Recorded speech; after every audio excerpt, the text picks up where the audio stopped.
I hate this channel. No! No! You know, that opening fucking sucks. This is fucked. This is not right. This is not cool. The community that includes Regular Show usually scoffs at Regular Show's opening, I hate this channel. as they see it as not having much of an opening. What people don't know is that Regular Show may actually have the deepest and most philosophical opening of all cartoons out there. Oh! If you don't believe me, well, enjoy the ride.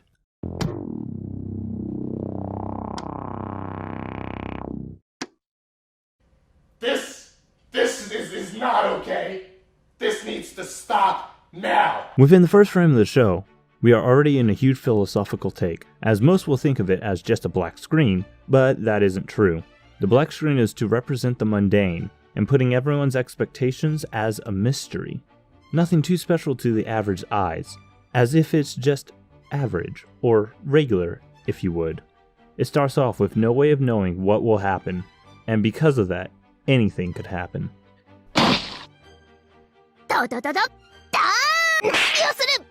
Bad dog!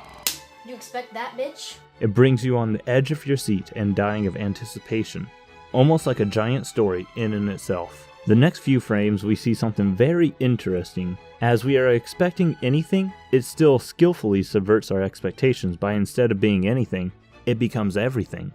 This is a philosophical take because, as Descartes once said, I think, therefore I am, which was to prove that they exist, because the origin of this came from skepticism, in which you would doubt stuff that had contradictions, as a law that Aristotle made called the law of non-contradictions. In basic terms, one thing can't both be X but not X at the same time.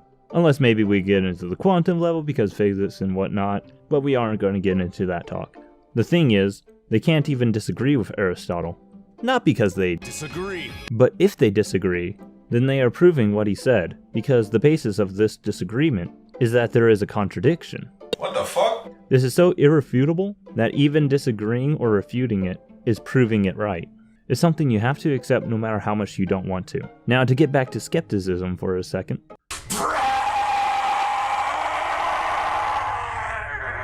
This idea was taken too far where even Aristotle disagrees. I disagree. Get out of my car now! And they are thinking, how can I trust anything? And instead of going by the laws of contradiction, they instead doubt everything and start building from there, which is the wrong way of doing things. Wrong. Because now there's no way to confirm one thing. As someone once asked them, is there anything you don't doubt? Oh. Some people are really fucking stupid. The only thing they could answer was, I don't doubt that I doubt. Which over time it has been bastardized to mean, I think, therefore I am. Which is a dumb thing to believe. Fucking stupid. As once you believe that, nothing matters. Because you doubt that food exists, and that if you go without water for a year, you doubt that you would die. These people become pragmatists. As the basic philosophical way of thinking, what works works, they will doubt anything and everything. But at the same time, they act as if the world does exist. And just goes living like this. If there is a nail that's sticking out, that needs to be hammered down. Instead of getting a hammer or anything reasonable, they will just grab anything that works, whether it be a rock, wood, or whatever the fuck that works. There is a bit of a difference between a pragmatist and pragmatist philosophy. As while the pragmatist philosophy is about what works, being pragmatic is about compromising and finding a solution for everyone as a way of middle ground. And with that said, there is still more flaws and reason why I think therefore I am, because the only thing it proves is that something has the ability to make cognitive decisions and conclusions. I am incredibly smart. Not that you actually exist. So it is wrong even conceptually.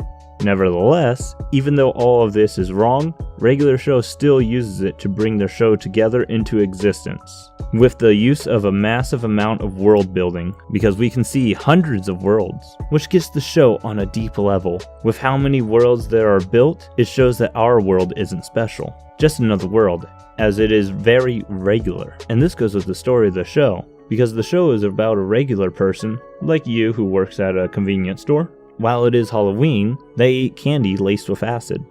We have all been high as fuck hallucinating while trying to play it cool because cops show up and create a wind tunnel that is used to travel from place to place, destroying the store, and now you have to clean up, just like a regular person. Next, as we see, it slowly fades into the screen. It is painfully obvious that the show is referencing Nietzsche's Übermensch philosophy, or also known as the Superman philosophy, as being Übermensch is all about building yourself up and being the best person you can be.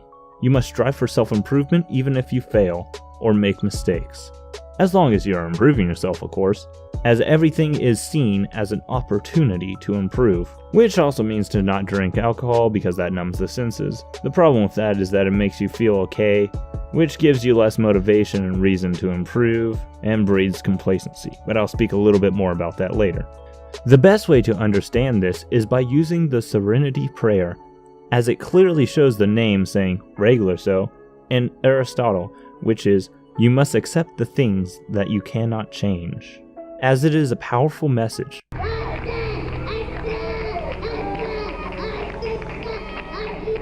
I represent the rent is too damn high party. But something people need to learn when going down the route of self-improvement. You can't get better without knowing what you are. Identify what you are. And knowing what you can fix of yourself is something you have to find out for yourself. And Aristotle's law of non-contradiction, because all philosophy can be traced back to Aristotle, and you can't improve without knowing contradictions. You would have to think one thing is better than others. Although to get back to also what he hated was pretty much drugs, same reason for alcohol, and even God to an extent, because it breeds weakness, which made Nietzsche coin the term slave and master morality, as there are people waiting for others to tell them what to do, and live their lives and will be sheep. Those are the slaves. That watermelon, eat that watermelon, eat that watermelon. Surely good. And the ones doing the leading are the masters. It is good to be a master of the situation, to try and bring forth the best you can be, and not to be tied down or reliant on others. You need to learn how to live your life for you. Now, with all that being said, that doesn't mean he was against religion as a whole. The God is dead isn't praising that God is dead. It is actually to say, we as a society have become a godless place, and Nietzsche saw the value that religion would bring as long as it didn't mask the pain. As he believed what should replace religion was philosophy and culture, but he didn't like the way culture was going because of the universities. With all of this as a base ground, now we can talk about a few more things that Übermensch believed. He who fights with monsters might take care lest he thereby become a monster. And if you gaze for long into an abyss, the abyss gazes also into you. Owning up to envy. Envy isn't a bad thing, and when people flex in front of you, that's normal, as long as you're using envy to better yourself, and using it as a motivator. Don't be angry at people who flex. If you're envious, then become better, and work to either become them or outmatch them. Never drink alcohol, as Nietzsche himself only drank water, with some treats as milk. He hated alcohol in Christianity because it masks reality. Alcohol dulls the senses, making everything seem better than what it is, making everyone complacent, and not willing to improve. While Christianity does the same thing, he also believed Christianity was a giant machine for bitter denial.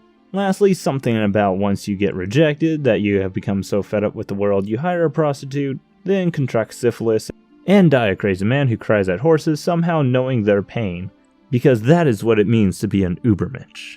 The next frame might seem confusing as everything goes away, and then fades into black, as this is actually talking about Eastern philosophy, Sun Tzu, the art of war. There is a lot that he talks about, such as know thy enemy, know thyself, and knowing when to retreat. The retreat part is what we'll be looking at first, because the art isn't going to fight the artist. The artist created you, and they can destroy you too. The art knows to not go against the artist, until the art someday becomes more powerful than the artists themselves. So it is a strategic retreat.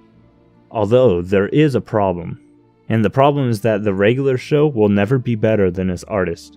And it's actually pretty simple.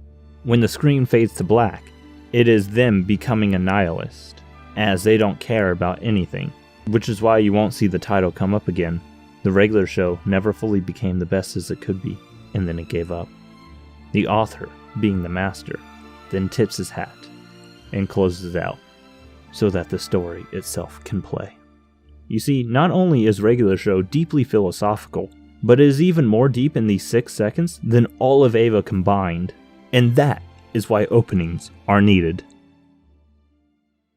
Fan art time! And the first fan art is of MaxGreenKiKi again. And this is when I was on the podcast and I called him MaxGreenKiwi instead of Kiki. If I had to say something about this picture, I think he should have had some alcohol inside of it as well, as I was very drunk while on that podcast. But yeah, I believe he calls this Kiwi-chan, and it's actually pretty funny to see this art come from a mistake like that. Good work, MaxGreen. The next one comes from JosephMac again. I call it when me and the boys start laughing at some weebs. Good work. Nice to see the gang all there. And then a friend, Dinosaur42 Heads, made a thing. And I just calling it a thing.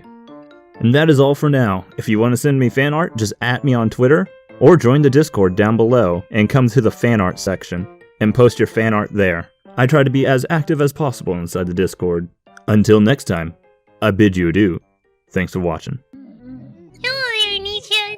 Make sure you subscribe to the Unknown Otaku, hit the bell, and go follow her on Twitter. Ooh.